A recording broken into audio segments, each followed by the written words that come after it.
My next patron question is from Billy, who would like to know about one possible outcome in a currently proposed merger. With the ongoing saga of the sale of Warner Brothers, now that Netflix is pulling out and Paramount is very close to buying them, one thing that I wonder about post-acquisition is where it leaves New Line Cinema. They provided WB with great hits, especially last year, but would Paramount see the need to keep New Line open? I certainly hope so. What do you think is the likely outcome for New Line under Paramount, like the expected reduced film slate or a possible shutdown?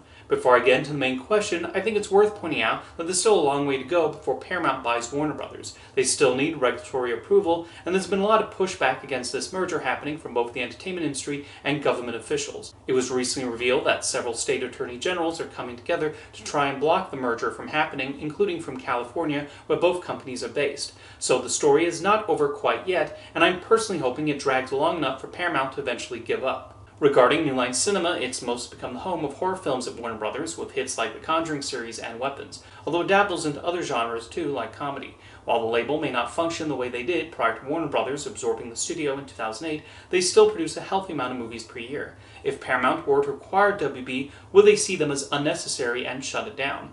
It's sadly not out of the realm of possibility. After Disney bought 20th Century Fox, one of the first things they did was shut down Fox 2000 Pictures, a division within the studio that focused on prestige films and book adaptations. Disney did not think it was needed, feeling those films could be produced under 20th Century and Searchlight Pictures. This was despite Fox 2000 producing several hits and Elizabeth Gabler, the executive in charge of that unit, being highly respected for her ability at finding worthwhile books to adapt and her other insights. David Ellison, the head of Paramount Skydance, might view New Line the same way, just have WB or Paramount handle the sorts of horror movies and comedies they specialized in.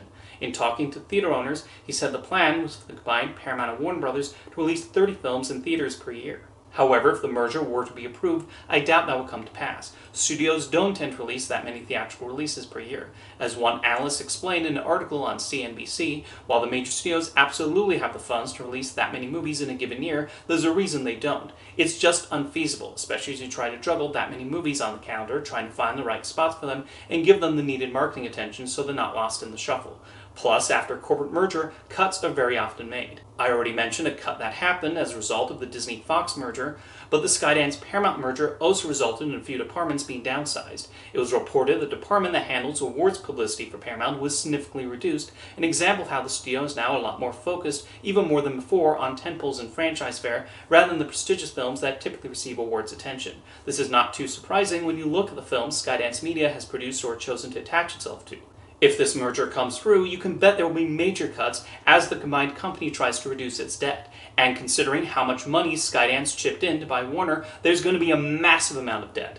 Now, the possibility does exist that maybe I'm wrong. Maybe the success of Weapons, Final Destination Bloodlines, and other hit movies will make Paramount see the value in New Line. This is a highly storied studio going back to the days it was making the likes of Nightmare on Elm Street and The Mask. And of course there is the Lord of the Rings trilogy, with New Line continuing to produce movies set in Middle-earth. In a strange turn of events, it was recently announced that Paramount had picked up the rights to make the next Rush Hour, a franchise that proved successful for New Line in the past, although mostly as a way to get disgraced filmmaker Brett Ratner back in the director's chair and to appease Donald Trump, a very close friend of Ellison's father, Larry Ellison, who's pitching in a lot of money to help his son buy Warner Brothers. Were the merger to go through before production starts on Rush Hour 4, would it be transferred back to New Line? I think the most likely scenario will be seeing projects in development being halted or cancelled, which is sadly a common thing when there are these studio takeovers and new people put in charge. If that were to come to pass and New Line gets shut down, maybe someone could buy the label and bring it back to its roots as a place for small but interesting genre films. Honestly, this all drives the point home why this merger is a bad idea and something I'm very much against, as it will absolutely mean less jobs in Hollywood and theaters getting less movies, regardless of what the Oracle billionaire's son says. Thank you for your question, Billy.